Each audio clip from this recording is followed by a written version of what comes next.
ايه اكتر حاجة بتضايقك مني؟ اسئلتك الكتير. هو انا بسأل كتير؟ جدا. بجد والله. ده تالت سؤال في اقل من 5 ثواني.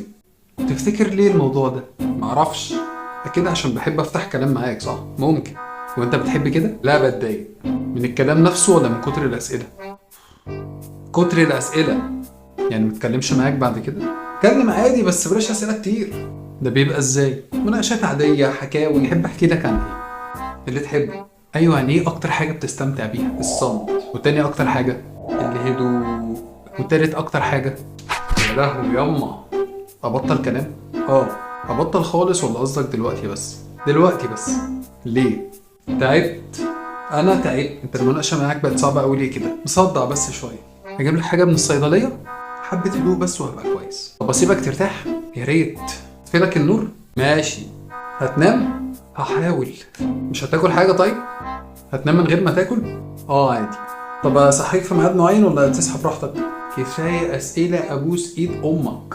فين الاسئلة دي؟ اهو ده اوريدي سؤال. اني اقول لك فين الاسئلة دي اوريدي سؤال، وده اوريدي سؤال برضه. يعني اقطع كلام خالص؟ وده سؤال. يعني وده سؤال.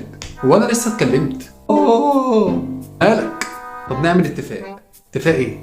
لو بطلت اسئله دلوقتي يعني دلوقتي اللي هو الجمله الجايه لو كان بصيغه تانية غير صيغه الاستفهام هديك 10000 جنيه يا عم. قول له والله.